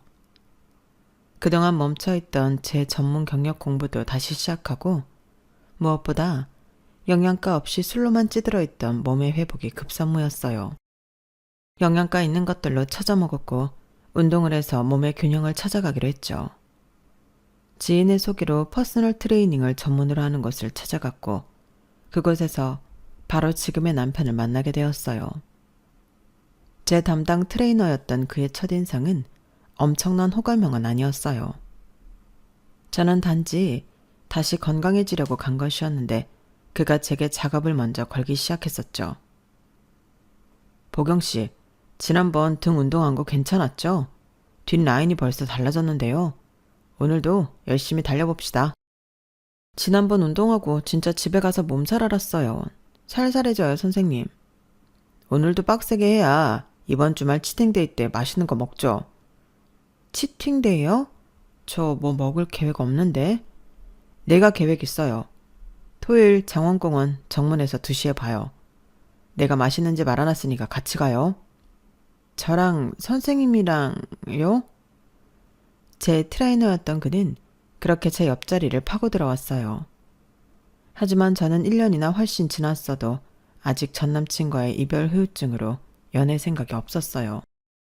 하지만 그는 집요하고 꾸준하게 저를 유혹했고 결국에는 제가 굴복할 수밖에 없는 일이 벌어졌죠. 뭐? 결혼? 결혼하자고. 무슨 결혼이야. 우리 만난 지 이제 3개월인데. 시간이 뭐가 중요해. 딱 보면 알지. 어차피 나는 너랑 결혼할 건데 지금 하나 몇 년 뒤에 하나 똑같아. 그냥 빨리 결혼해서 같이 살자. 저는 교제한 지 얼마 되지 않아 결혼 이야기를 꺼내는 그를 어떻게 받아들여야 하는지 당혹스러웠어요. 하지만 8년 동안 결혼 이야기를 꺼낸 적 없는 전남친에게 당한 상처 때문에 이렇게 직접적으로 결혼하자고 매달리는 사람이 있으니 또 심적으로 흔들리기도 하더군요. 8년을 기다렸던 결혼이 다른 사람과 3개월 만에 가능하다는 것도 놀라웠죠. 겉으로는 밀어내는 것처럼 보였지만 어느 순간 저는 그와 결혼을 전제로 만남을 이어가고 있었어요. 다음 주에 별일 없지? 우리 집에 가자. 엄마가 보경이나 보고 싶대. 어머니가? 너무 빠른 거 아니야? 어차피 결혼할 건데 뭐 어때? 다음 주 일요일에 가자. 휘몰아치는 그의 태도에 저도 자연스럽게 따라가고 있었고 눈을 떠보니 어느새 그의 집 앞에 와 있었어요. 안녕하세요 어머니, 김보경입니다. 어머 어서 와요 보경씨. 나 순성이 엄마 조홍진이에요. 반가워요. 반갑고 환한 인상으로 저를 맞아주신 예비 시어머니와 그렇게 인사를 하게 되었어요. 내가 말 편하게 놓을게. 순성이한테 보경이 얘기 많이 들었는데 이렇게 실제로 보니까 훨씬 예쁘다. 아, 고맙습니다. 어머니도 너무 고우세요. 아, 곱기는. 순성이가 빨리 결혼하고 싶다던데 보경이 생각도 같은 거지? 네? 저는 조금 빠르다고 생각하기는 했었는데 순성 씨가 워낙 밀어붙이고 하니까 빨리 결혼하는 것도 나쁘지는 않겠다는 생각이 들어서. 그래, 어차피 한 집안 될 사람은 한눈에 딱 알아보는 법이니까. 나는 뭐 이 결혼 찬성이야. 예비 시어머니는 놀라울 정도로 결혼에 적극적이었고 그 덕분에 정말로 빠르게 결혼 진행이 되었어요. 저를 아는 친한 친구들은 제게 다 한마디씩 건넸죠. 야, 8년 동안 만난 놈이란 결국 결혼 못하고 헤어지더니 어떻게 반년도 안 만난 남자랑 결혼이 이렇게 뚝딱 이루어지냐? 참나, 진짜 세상이 요지경이다. 나도 몰라. 뭐가 이렇게 순식간에 지나가고 있는 건지 자고 일어나면 뭔가 막 되어 있어. 그래도 좋아. 그 사람이 막 끌고 나가니까 의지는 되는 느낌이야. 그렇게 얼마 후 저는 순백의 드레스를 입고 결혼식장의 한 주인공이 되었어요. 그날 제가 얼마나 긴장하고 떨었던지 누구랑 인사하고 무슨 이야기를 했었는지 하나도 기억이 나지 않더군요. 신혼여행에서 돌아온 뒤 결혼을 축하해준 친구들과 만나게 되었어요. 신혼여행까지 갔다 왔는데 아직도 내가 결혼을 했다는 게 실감이 안 나. 나 진짜 유부녀인 거야? 너 그날 많이 떨긴 하더라. 그런데 너 괜찮아? 니네 시어머니? 응? 우리 시어머니? 왜? 야, 너 기억 안 나? 우리 그 편지 읽는 거 듣다가 표정 관리 안 돼서 죽을 뻔했었는데? 무슨 편지? 나 너무 긴장해서 아무것도 기억 안 나. 니네 주례없는 대신에 양쪽 부모님 중 한 분이 올라와서 편지 낭독했잖아. 그런데 그게 왜? 얘 진짜 하나도 안 들렸나 보네? 환장한다. 내용 장난 아니었는데. 뭔데 말해봐. 나 진짜 너무 떨려서 아무것도 안 들렸어. 누가 보면 네 결혼식 아닌 줄. 요즘 세상에 며느리한테 그런 편지를 써서 읽어주다니. 내 뒤에 있던 모르는 사람들도 혀를 다 끌끌 차더라. 아니 도대체 뭐라고 쓰셨길래 그래? 내용이 뭐였는데? 며느리야, 남편을 위해 요리를 배우고 자기 관리를 게을리하지 말거라. 남자가 다른 곳에 눈을 돌리는 것은 다 관리 못한 여자의 탓이니 항상 가꾸는 네가 되기를 바란다. 음식은 항상 정갈하게 하고 정성스럽게 만들어야 남자의 마음이 바깥에 나가 놀지 않는다. 그리고 결혼이라는 세계에 들어왔으니 모든 생각을 바꿔야 한다. 네가 다시 태어났다고 생각하고 그동안 유지했던 주변의 인간관계를 다시 살펴보고 정리하거라. 사람 간의 관계는 혼인하기 전과 후로 나뉘며 대화거리 또한 마찬가지란다. 앞으로는 너와 비슷하고 같은 미래의 관점이 있는 수준 있는 사람들과 교류하고 정보를 나누거라. 야, 그것도 있었잖아. 무슨 부모님께는 깍지지호도 하고 남편을 잘 공경하고 똑똑한 자식으로 기를 수 있는 현명한 엄마가 된다면 네 삶은 충분히 성공한 것이란다. 와, 나 편지 듣는데 무슨 조선시대 와 있는 줄 알았잖아. 맞다. 그것도 참 있었지. 우리 다 진짜 표정 썩어서 저게 무슨 개똥 같은 소리야 이러고 있었는데 너 진짜 하나도 기억 안 나? 우리 아빠가 편지 읽을 때도 뭐라 했는지 내용이 하나도 안 들어왔어. 결혼이 뭐라고 그렇게까지 긴장을 해. 아무튼 니네 시어머니 편지 낭독 끝나고 좀 그랬어. 너 저 집 며느리 되는 거 괜찮겠나 싶었어. 야야, 니네가 좀 오버하는 거겠지. 우리 어머니 그렇게 유교걸 아니야. 무슨 그런 내용의 편지를 썼다고. 야, 진짜야. 내가 듣다가 너무 어이없어서 동영상도 찍었다니까. 이거 봐봐. 친구 한 명이 건넨 동영상 속에는 한복을 곱게 입은 시어머니가 방금 친구들이 말한 내용을 똑같이 말하고 있었어요. 이상하다. 결혼 전 평소에는 나한테 막 이런 얘기는 안 하셨는데? 저는 의아하기도 하면서 편지 내용이 충격적이어서 황당하기도 했었어요. 하지만 친구들 앞에서 티를 낼 수 없었죠. 그런 거 그냥 어리니까 하는 말씀이지. 내가 보니까 어머님 약간 장난도 섞어 하셨네. 원래 장난치실 때 저런 표정 지으시거든. 너무 진지하게 받아들인 니네가 더 이상해. 저는 친구들 앞에서 애써 웃어 넘기며 무마하려 했지만 집에 오는 내내 그 동영상이 머릿속을 떠나지 않았어요. 나 결혼 잘못한 건가? 아닌데? 어머님 엄청 개방적이고 좋으신 분인데? 저런 고리타분한 이야기 하실 분이 아니야. 걱정과 달리 결혼 생활을 하면서 어머님과 크게 부딪히거나 마찰 없이 지냈어요. 오히려 제가 허니문 베이비를 갖는 바람에 어머님은 더 잘 챙겨주셨죠. 아이도 태어나고 복직도 하면서 정신없는 날들을 보냈어요. 자기야, 아가씨 남자친구 아직 만나고 있는 거야? 아마 그럴걸? 나도 잘 몰라. 그때 남자친구면 엄청 오래 만난 것 같은데 왜 결혼 이야기가 없지? 엄마가 별로 안 좋아할걸? 어머님이 아가씨 남자친구를? 그렇다고 들었어. 정확히는 몰라. 남편에게는 여동생이 한 명 있는데 제가 결혼하기 전부터 만나는 남자가 있었거든요. 신우의 나이도 30대 중반을 향해 가고 있으니 그 남자친구와 때가 되면 자연스럽게 결혼하겠구나 생각했었죠. 아가씨도 남자친구에 대해 제게 자세히 얘기해 준 적도 없고 저도 딱히 물어본 적이 없기는 했지만 말이에요. 그주 주말에 마침 아이를 데리고 시댁에 가기로 했어서 궁금한 것을 해결하자 싶었죠. 어머님 저 왔어요. 혼자 계세요? 아가씨는요? 몰라. 나간다는 건 못 나가게 했더니 지방에서 질질 짜길래 듣기 싫어서 그냥 나가라고 했다. 아가씨가 울었어요? 어머님은 왜 못 나가게 하셨는데요? 아이 몰라. 짜증나. 무슨 일이에요 어머님? 시모는 그동안 제가 몰랐던 놀라운 이야기들을 꺼내기 시작했어요. 그리고 제가 아는 시모의 완전 다른 면모를 발견하게 되었어요. 아가씨와 지금 남자친구는 10년이나 연애한 장수 커플이더군요. 네? 10년이요? 엄청 오래 만났네요. 그런데 왜 결혼을 안 하고 있어요? 야, 그런 소리 하지 말어. 난 우리 수지 그 남자랑 절대 결혼 안 시킬 거야. 10년이나 만났는데요? 10년이 됐으니 몇십 년 살부대 끼고 살던 부부도 헤어지는 세상에 난 걔 너무 마음에 안 들어. 아가씨 남자친구요? 어디가 그렇게 싫으신 거예요? 걔네 집 부모님이 무슨 구운구 파는 장사? 그런 거 한대. 그것도 아주 조그맣게. 그것 때문에 싫어하시는 거예요? 걔 직업도 무슨 카드 영업 같은 거라는데 그런 애한테 우리 수지를 어떻게 보내니? 오래전이기는 하지만 슬쩍 사진으로 봤는데 인물도 형편없고 아무튼 거기랑은 결혼 안 시킬 거야. 저는 그 말을 듣는 순간 아주 의아했어요.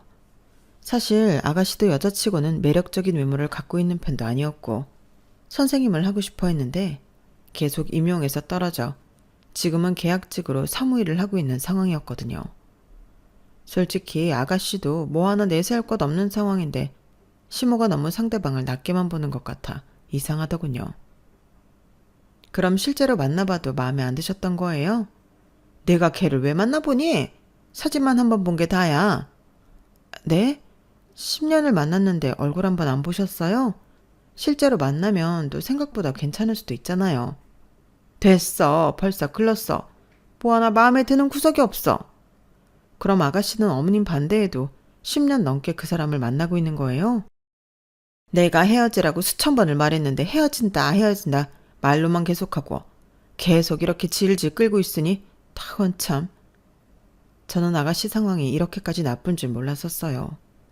워낙 조용하고 내성적인 아가씨와는 개인적인 일까지 얘기해 본 적은 없었으니까요. 갑자기 아가씨가 좀 안쓰러워지더군요. 그리고 결혼식장에서 그렇게 이상한 편지를 읽은 시모가 겹쳐 보이며 어질했어요. 저는 신우이에게 전화를 걸었어요. 아가씨, 내일 뭐해요? 우리 같이 맛있는 거 먹고 카페 갈래요?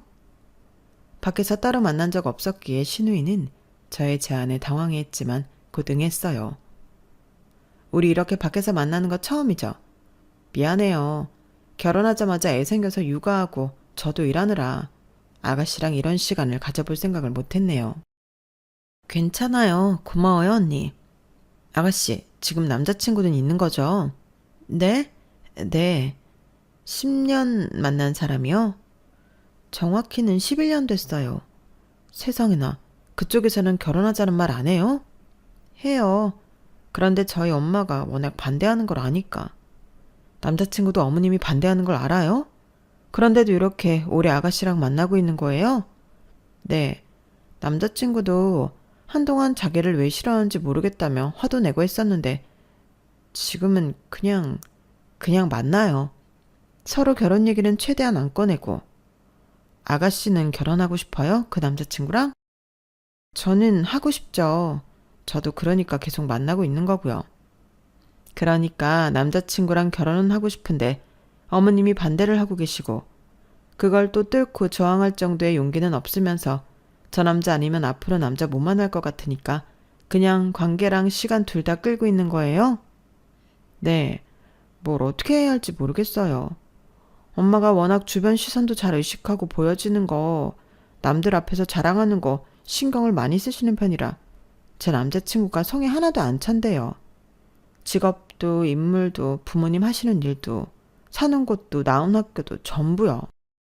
사실 시모는 시누이 말대로 그런 부분을 신경 쓰는 사람이기는 했어요. 제가 결혼할 때도 예물은 무조건 백화점 명품 브랜드로 구매해야 된다고 하셔서 엄청 애를 먹었거든요. 심지어 결혼식 날짜와 시간, 장소까지 저희 예산을 넘는 곳을 무조건 강요하셨고 보는 눈이 많다며 계속 다그치는 바람에 그 스트레스로 중간에 화가 난 적이 한두 번이 아니기도 했었고요. 그래도 오빠는 자기 싫은 건 어머님 앞에서 딱딱 말하고 오히려 반항기? 그런 태도로 나가니까 어머님이 터치 잘 안 하시는 것 같던데 아가씨도 좀 세게 나가보지 그래요.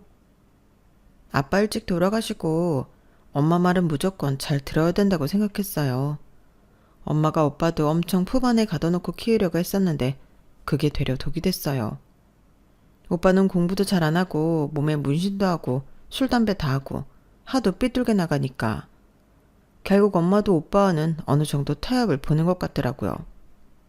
그런데 오빠에게 관대해 줄수록 저는 더 옥죄어왔어요.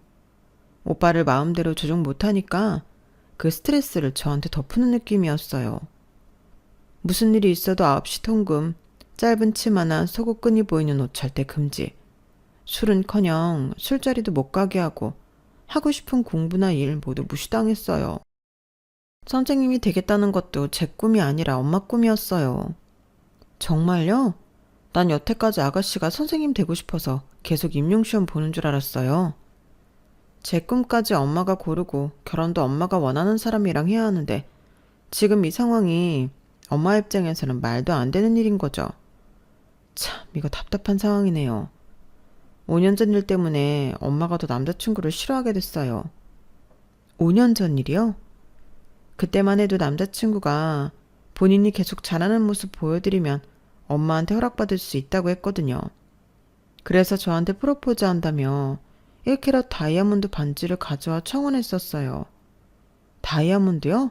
그것도 1캐럿을요? 그런데 그게 랩 다이아몬드였거든요. 진짜 천원은 아니지만 그래도 1캐럿이라 남자친구 입장에서는 꽤 큰 금액을 주고 준비했는데 엄마는 거기에 더 화가 나서 직접 전화해서 욕까지 했어요. 랩 다이아를 줬다고 남자친구한테 욕을 했다고요? 어떻게 감히 우리 딸한테 짝퉁 다이아몬드를 갖다 프로포즈 할 수 있냐고 노발대발 난리도 아니었어요. 제가 아무리 설명해도 엄마는 막무가내였고 욕먹은 남자친구도 화가 나서 그때 잠시 헤어졌었어요. 그런데 도저히 안 되겠어서 제가 다시 매달렸어요. 그 이후로 계속 이렇게 지내온 거예요? 네, 있어도 없는 사람 취급하면서요. 그 후로 명절 때마다 남자친구가 보내오는 선물들도 다 다른 사람 주거나 버리기 일쑤였어요. 저는 또 남자친구한테 미안해서 얘기도 못하고. 신우이 말을 듣고 나니 생각보다 상황이 훨씬 심각했어요. 사람 좋은 얼굴을 하고 있던 시모에게 그런 면이 있을 줄은 상상도 못했죠. 신우이와 헤어지고 집에 돌아와 생각해보니 의문점이 많이 생기더군요. 자기야, 결혼 전에 어머님이 나 반대 안 하셨어? 응, 반대 안 했지. 왜? 나도 뭐 잘난 것 없는 사람이었는데? 너만 놓고 보고는 좀 고민하긴 했었는데 장인어른 꽤 높은 공무원이었고 너희 친정집 잠실 아파트 자가잖아. 뭐? 그럼 우리 아빠 직업이랑 사는 곳이 어딘지 알고 허락하신 거야? 응. 그때 워낙 수지 남자친구에 대한 불만이 극도로 높은 상황이었어서 너 정도 조건이면 완전 땡큐다 하시던데? 그런 얘기를 왜 지금 해서 해? 그런 얘기를 그때 못하러 해. 우린 어차피 결혼했고 엄마도 좋아했고 예쁜 애도 낳았잖아. 뭔가 뒤통수 맞은 느낌이네. 결과만 놓고 보면 어쨌든 해피엔딩이잖아. 내가 뭐 그래서 너 사랑 안 한 것도 아니고 좋아서 결혼했는데 뭐. 저는 아무렇지 않게 말하는 남편을 보며 속이 뒤집어지더군요. 김보경이라는 잘한 사람 자체만 보고 가족이 되고 싶다고 생각하신 줄 알았는데 저보다 저희 집 사정을 더 자세히 들여다봤다뇨. 만약 우리 아빠가 공무원이 아니었고 위치도 나쁜 곳의 전셋집이었으면 신우이의 남자친구처럼 돼 있을 거라 생각하니 아찔하더군요. 그걸 지금에서야 아무렇지 않게 말하는 남편도 쥐어받고 싶었고요. 시모의 진짜 모습을 알고 나니 전처럼 편하게 볼 수가 없었어요. 주말에 정기적으로 시댁을 가는 것도 제가 요리조리 핑계를 대고 안 가거나 저 빼고 남편과 아이만 보내기도 했어요. 그렇게 몇 달이 지났을까요? 아주 생각지도 못한 일이 벌어지고 말았어요. 여보세요? 보경아, 나야. 큰일 났다. 수지가 출근도 안 왔다고 연락이 도통 안 돼. 네, 아가씨가요? 난 지금 3박 4일로 모임에서 제주도 놀러 와 있거든. 그런데 갑자기 수지 다니는 학교에서 연락도 안 되고 무단 결근했다고 지금 나한테 전화가 왔어. 어떻게 된 일인지 모르겠다. 무슨 큰일이 있는 것은 아닌지 그렇게 연락 없이 빠지고 그럴 애가 아닌데. 시모는 애절한 목소리로 제게 말했어요. 네, 제가 아가씨를 한번 찾아볼게요. 나 지금이라도 당장 서울에 올라가고 싶은데 하필 기상이 안 좋대서 뜨는 비행기가 지금까지 한 대도 없대. 우선 보경이 네가 수지 좀 찾아봐줘. 시모의 말대로 아가씨는 여태껏 연락 없이 결근하거나 꼼수를 피우며 농땡이를 피우는 스타일이 절대로 아니었기에 저도 상황이 이상하다 싶었어요. 저는 당장 시모의 집으로 가보았고 집안에 신우이가 없다는 것을 확인했어요. 전화기는 계속 꺼져 있고 저도 애가 타기 시작했죠. 그때 시모에게 다시 전화가 걸려왔어요. 보경아, 아무래도 수지가 그놈이랑 같이 있는 것 같다. 그놈이랑 같이 있다고 생각하니까 더 불안하고 불길해. 어쩌면 좋니? 아가씨 남자친구 말씀이세요? 그래, 그놈. 내가 지금 그놈 회사에 전화를 걸어서 알아봤더니 그 자식도 출근을 안 했고 연락도 안 된대. 네? 어머님은 그걸 어떻게 하셨어요? 그 카드사에 내가 아는 사람이 있어서 몰래 사내 직원 출근 정보랑 연락처 좀 알아냈지. 그 자식도 전화를 계속 안 받아. 어머님, 그거 개인정보 유출이에요. 아무리 아는 사람이 있다고 해도 그렇게 하시면 처벌받아요. 지금 개인정보가 대순이에? 애가 연락이 안 되는데. 그 자식 집 주소 문자로 보낼 테니까 거기도 얼른 가봐. 저는 시모가 알려준 곳으로 가보았지만 그 집 역시 아무도 없었어요. 어디를 간 거지? 혹시 아가씨가 나쁜 생각하는 거 아니겠지? 나도 불안해 죽겠네.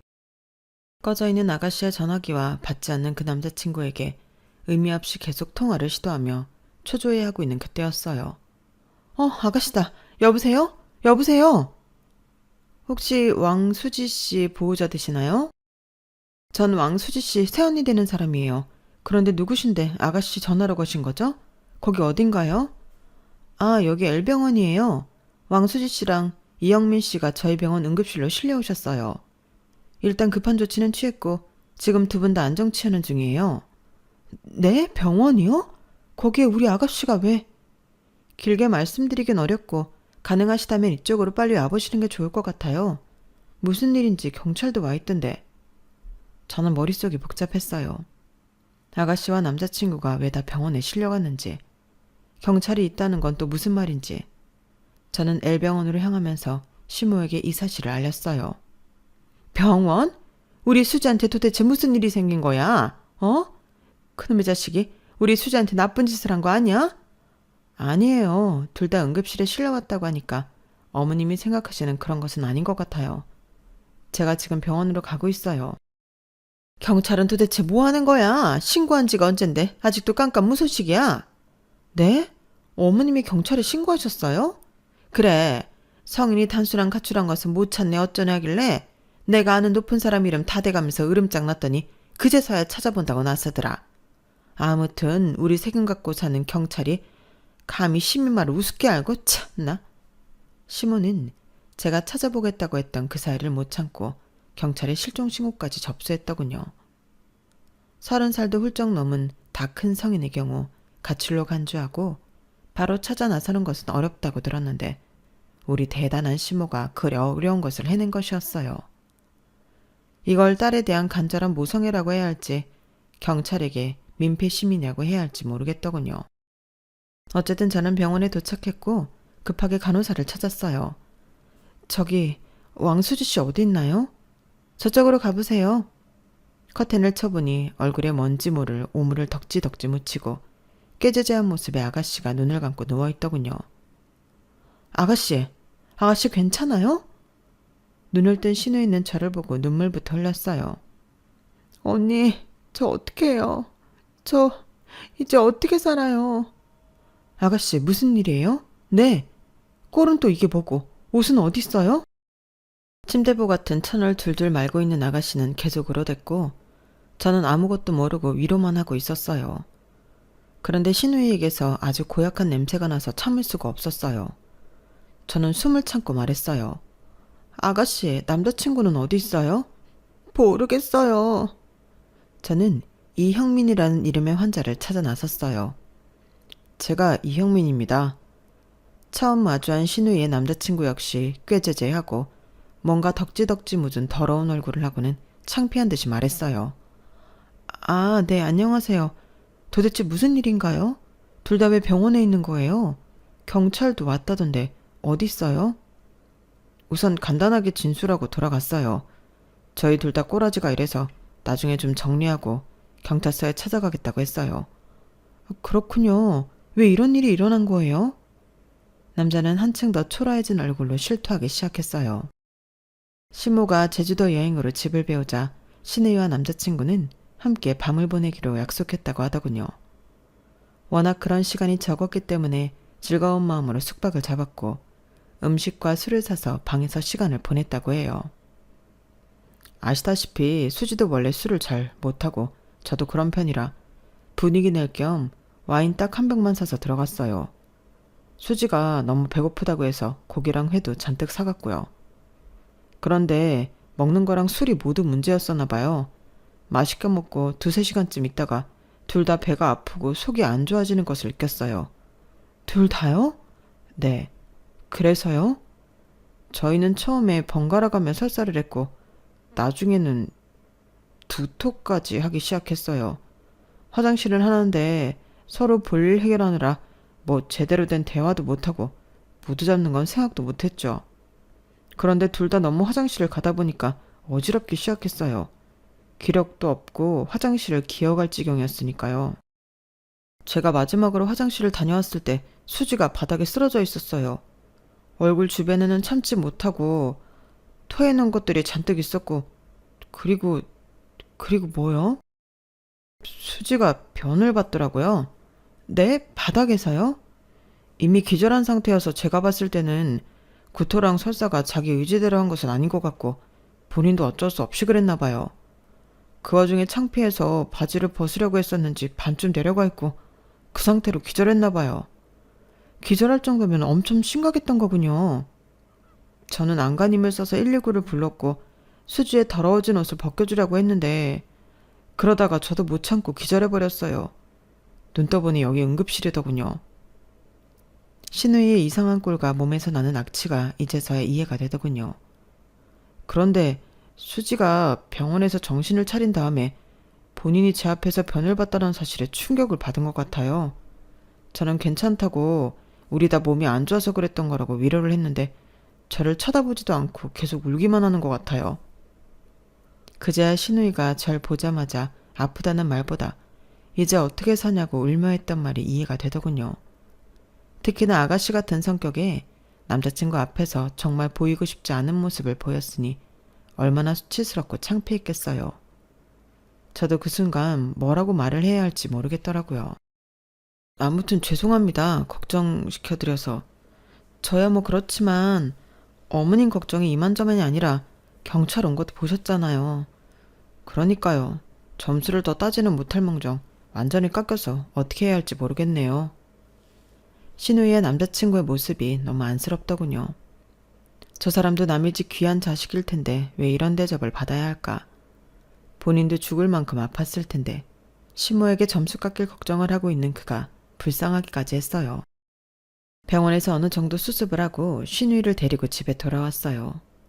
시모는 계속 부재중 전화가 왔지만 저 역시 어떻게 설명해야 될지 모르겠어서 감히 전화를 받기 어려웠어요. 저의 곤란함을 아는 듯 신우이는 더 고개를 떨구고 있었어요. 언니 미안해요. 나 때문에. 아니에요. 아가씨 불과 몇 시간 전까지 죽을 뻔했던 상황이 있었어요. 미안해하지 마요. 어머님도 이해하실 거예요. 신우이가 말을 안 해도 저는 그 복잡하고 창피한 마음을 알 것 같았어요. 아가씨를 방에 눕히고 저는 조용히 시모에게 전화를 걸었어요. 얘, 너는 또 왜 이렇게 전화를 안 받니? 수지는, 어? 아가씨 지금 집에 데리고 왔어요. 아파서 응급실에 갔었대요. 응급실? 그 자식이랑 했었던 건 아니고? 그건 맞는데 나중에 오시면 자세히 말씀드릴게요. 지금 아가씨 몸이 많이 안 좋아서 누워있어요. 그렇잖아도 나 지금 공황이다. 날이 조금씩 개고 있어서 비행기도 뜰 것 같으니까 제일 먼저 출발하는 거 바로 타고 김포로 갈 거야. 가서 도대체 무슨 일인지 내가 다 들어야겠다. 결국 시모는 여행 스케줄을 중간에 취소하고 서울로 돌아왔어요. 딸이 아파서 응급실까지 갔다는데 어디가 어떻게 아픈지 묻지도 않고 당신이 반대하는 남자친구와 밤을 지냈다는 말에 이부터 부득부득 가는 모습이 전 이해가 되지 않더군요. 오늘 본 신우 남자친구의 초라한 모습과 씩씩대는 시모의 얼굴이 오버랩되면서 저까지 머리가 아프기 시작했어요. 얘 보경아, 수지 어디니? 어딨어? 문을 열자마자 가방을 내팽겨친 시모는 시뻘건 눈으로 신우이부터 찾기 시작했어요. 어머님, 제 얘기를 먼저 들어보세요. 아가씨 지금 좀 쉬어야 해요. 쉬어? 그 새끼랑 밤에 뭘 했길래 쉬어? 어? 수지 당장 나오라 그래. 막무가내인 시모와 실랑이를 하고 있는 사이 핏기 없는 얼굴로 신우이가 방에서 나왔어요. 엄마. 그 순간 시모는 말릴 틈도 없이 신우이의 뺨을 세게 때렸어요. 저는 너무 놀라 얼어붙었고요. 엄마. 너 아주 막 나가자는 거야? 그놈이랑 뭘 했길래 전화도 안 받고 출근까지 안 해? 어? 드디어 미친 거야? 그 자식이 뭐 같이 도망이라도 가재? 약이라도 먹고 같이 죽재?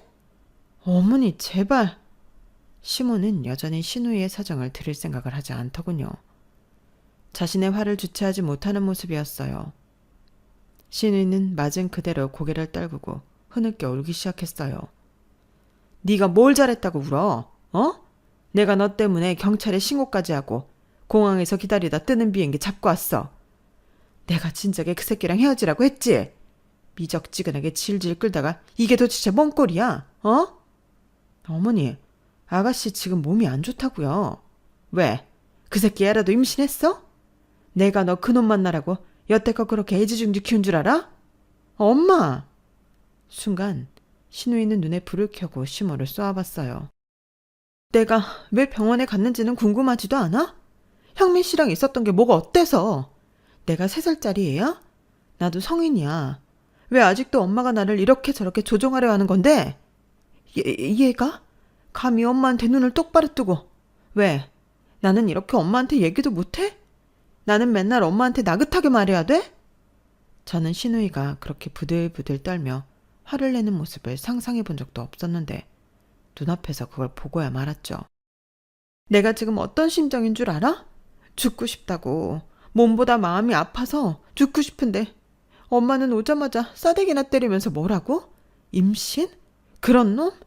내가 엄마 딸 맞긴 맞아?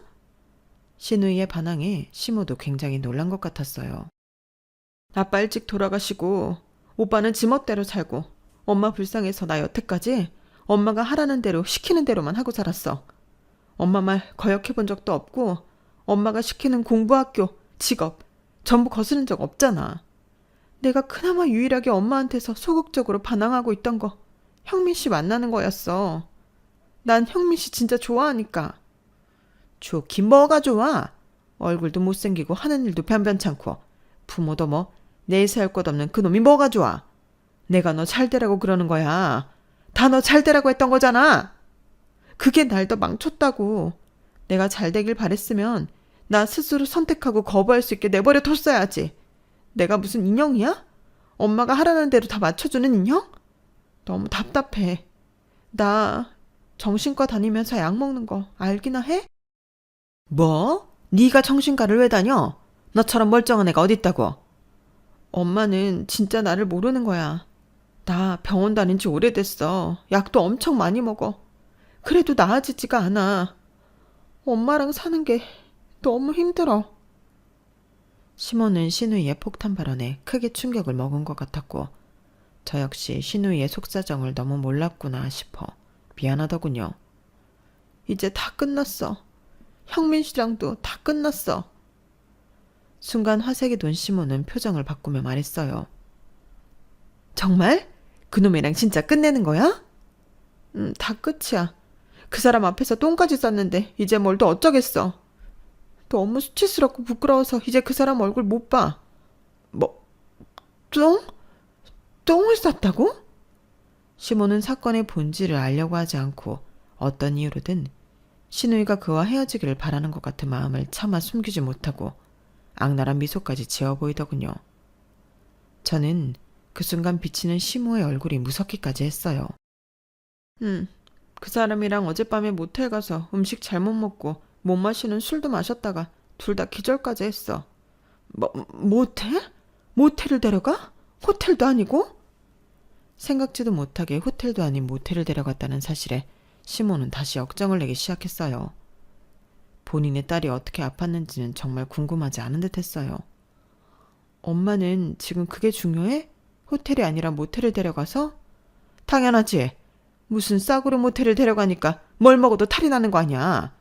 내가 그놈 그럴 줄 알았어. 능력이라고는 1도 없는 놈. 모텔이 뭐야 모텔이. 참나. 저는 시모가 생각하는 포인트가 굉장히 일반적이지 않다는 것을 크게 깨달았어요. 더 이상 입 아프게 언쟁하는 것이 소용없다는 사실도요. 엄마, 형민 씨랑도 끝이지만 이제 나랑 엄마도 끝이야. 더 이상 엄마 꼭두가식 노릇 안 할 거야. 나 찾지 마. 신우이는 엄청난 선포를 하고 그 길로 집을 나가버렸어요. 포경아, 제가 내 딸 맞니? 제가 우리 수지 맞아? 어머니가 너무하셨어요. 뭐? 중요한 건 설명해드려도 어머니는 이해 못하실 거라는 거예요. 답답한 마음에 저도 그 집에서 나와버렸어요. 그 뒤로 시모의 부재중 전화가 수십 통 와 있었지만 전 받지 않았어요. 이번 일을 계기로 저는 시모라는 사람을 정확히 파악했고 소름 돋기까지 하더군요. 결국 신우이는 남자친구와 정말 헤어지고 다니던 일도 그만두었어요.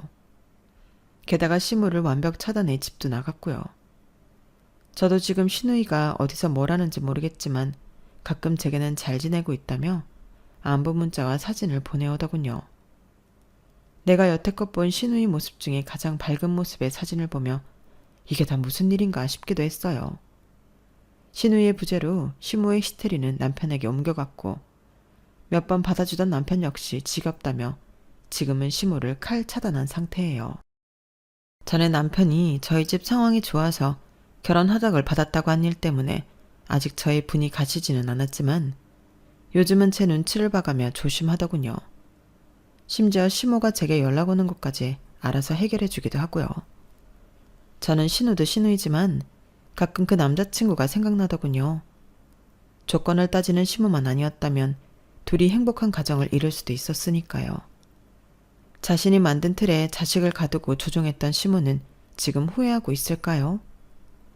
욕심을 부린 결과로 자식들 모두 떠나버린 지금을 그때는 아마 몰랐겠죠? 저도 마음이 아주 좋지만은 않네요. 제 사연은 여기까지입니다. 행복한 가족 속에서 행복하시기를 바랍니다. 들어주셔서 고맙습니다. 여러분, 사연 댓글에 응원과 현명한 조언 부탁드려요. 좋아요와 구독은 저에게 큰 힘이 됩니다. 오늘도 좋은 일 가득하세요.